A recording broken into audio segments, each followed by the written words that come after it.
क्या जो इतिहास हमने स्कूल में पढ़ा वो असल में ब्रिटिशों की बनाई कहानी थी? क्या सचमुच आर्य बाहर से आए थे? क्या भारत कभी देश नहीं था जैसे आज है? यह सब एक बहुत ही गहरी साजिश थी दिमाग पर राज करने की। लेकिन सच क्या है आपको पता है? नमस्कार दोस्तों, मैं हूं विनोद लोखंडे और आप देख रहे हिडन स्टोरीज ऑफ इंडिया। और आज हम जानने वाले हैं ब्रिटिशों की वो सच्चाई जो इतिहास में दबी हुई है। ब्रिटिश जानते थे भारत सिर्फ तलवार से नहीं जीता जा सकता। उन्हें भारतीयों को खुद हीन भावना में डुबाना था ताकि भारतीय खुद माने हमारे पास कुछ नहीं था। इतिहास को बदलना गुलाम बनने का पहला हथियार था। 1835 में लॉर्ड मैकॉल ने कहा था, हमें ऐसा भारत चाहिए जो रंग से भारतीय हो लेकिन सोच से अंग्रेज। उसने भारतीय शिक्षा प्रणाली को खत्म कर दिया और अंग्रेजी स्कूलों से शुरू हुआ ब्रेन वॉश इतिहास। वेद, उपनिदेश, पुराण सबको मिथक कहा गया। यूरोपियन स्कॉलर्स ने कहा यह विज्ञान नहीं सिर्फ कहानी है, जबकि खुद उनके पास तब कोई एडवांस्ड गणित या शून्य की समझ नहीं थी। भारत के ज्ञान को ड्रामे की किताब बना दिया गया। मैक्स म्यूलर ने कहा आर्य बाहर से आए थे और भारत पर राज किया, लेकिन यह सिर्फ एक काल्पनिक सिद्धांत था जिसे आज भी सबूत नहीं मिले।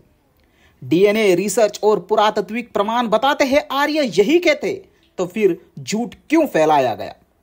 अगर भारतीय खुद को बाहरी माने तो वे आपस में लड़ेंगे। ब्राह्मण बनाम शूद्र, उत्तर बनाम दक्षिण, सब इतिहास से सेट किया गया। इतिहास को तोड़कर दिखाया गया। जब समाज टूट जाए, ब्रिटिशों को शासन करना आसान हो गया। अशोक को अहिंसावादी बना दिया गया, लेकिन उसका साम्राज्य विस्तार छुपा दिया गया। विक्रमादित्य, सम्राट हर्ष, चालुक्य जैसे सम्राटों को हटाया गया। नालंदा, तक्षशिला जैसे विश्वविद्यालयों का जिक्र गायब कर दिया गया। भारत हमेशा गुलाम था, यह छवि गढ़ी गई। ब्रिटिशों ने कहा भारत कभी एक नहीं था, हम ही एक कर रहे हैं। जबकि मौर्य, गुप्त, मुगल और मराठों ने भारत को पहले ही एक किया था। लेकिन इतिहास को इस तरह लिखा गया कि बिना अंग्रेज के भारत का नाम कोई चीज नहीं थी। जब सिंधु घाटी की सभ्यता मिली तो उसे आर्य संस्कृति से अलग बताया गया। पुरातत्ववादियों को दबाया गया जो भारत को गौरवशाली खोज कर रहे थे। ब्रिटिश म्यूजियम ने हजारों ऐतिहासिक वस्तुएं उठा ली। भारत के इतिहास के सबूत ही गायब कर दिए गए। जैसे राजेंद्र लाल मित्र, भागवत चरण उपाध्याय जैसे इतिहासकारों को किनारे किया गया, जिन्होंने भारत को वैज्ञानिक और सांस्कृतिक रूप से शक्तिशाली बताया। उन्हें बेस्ड नेशनलिस्ट कहकर हटा दिया गया। सिर्फ अंग्रेज के ट्रेंड लोगों को ऑफिशियल हिस्टोरियन माना गया। ब्रिटिशों ने हर जाति की अलग ऑरिजिन स्टोरी बनाई। कुछ को बताया गया तुम शुद्ध नहीं हो, कुछ को तुम बाहर से आए हो। धर्म के नाम पर फूट डाली गई। इतिहास ने जहर बोया और समाज ने उसे पी लिया। आज भी एनसीईआरटी की किताबों में वही मैकॉल्स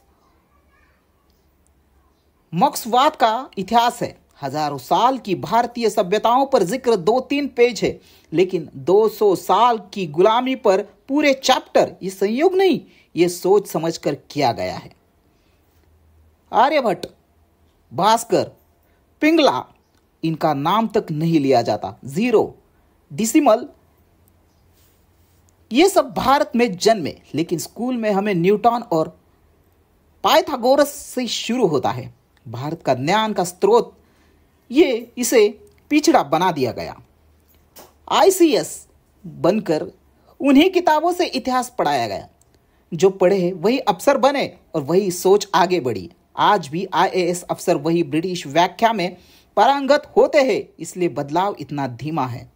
दुख की बात नहीं, स्वतंत्रता के बाद अंग्रेजों के बनाए इतिहास को ही आधार माना गया। राजनीति और विचारधाराओं ने इतिहास को और बिगाड़ दिया। अब भी सच को सामने लाने वाले कंट्रोवर्शियल कहे जाते हैं, हाँ, लेकिन मेहनत से, नई तकनीक, डीएनए टेस्टिंग, पुरातत्व खुदाई से सच धीरे धीरे सामने आ रहा है। लेकिन किताबें कब बदलेगी यह समाज तय करेगा। कुछ इतिहासकारों ने माना हमने भारतीय इतिहास को अपने अनुसार तोड़ा, लेकिन ब्रिटिश सरकार ने भी माफी नहीं मांगी, बल्कि आज भी म्यूजियम में हमारी चीजें बंद है। इतिहास सिर्फ किताबों में नहीं, संग्रहालयों में भी कैद है। पहले खुद सीखे, सच को खोजे, फिर अपनी आने वाली पीढ़ी को सही पढ़ाए। यूट्यूब, ब्रॉडकास्ट, बुक, हर जगह सच फैलाए। इतिहास का असली रूप लौटाना ये हमारी जिम्मेदारी है।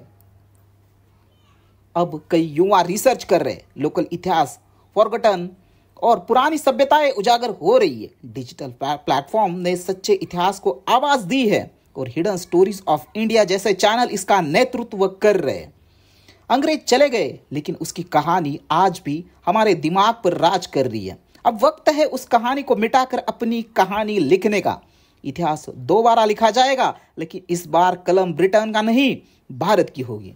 तो दोस्तों, ये था हमारा इतिहास। आई होप आज की वीडियो आपको अच्छी लगी होगी और आपको भी लगता है कि अंग्रेजों ने हमारे दिमाग पर ब्रेन वॉश किया है, तो ये वीडियो ज़्यादा से ज़्यादा उन लोगों तक शेयर करें ताकि उनको भी हमारे इंडिया का सच पता चले। तो आई होप आज की वीडियो आपको अच्छी लगी होगी। वीडियो अच्छी लगी हो तो प्लीज़ वीडियो को लाइक करें, कमेंट करें और नए हो तो हिडन स्टोरीज ऑफ इंडिया को सब्सक्राइब ज़रूर करें, क्योंकि हम लाते हैं इतिहास से जुड़े वो किस्से जो आपने पढ़े नहीं होंगे। तो मिलते हैं अगले इतिहास से जुड़े रहस्य और किस्से के साथ। तब तक के लिए जय हिंद, जय भारत।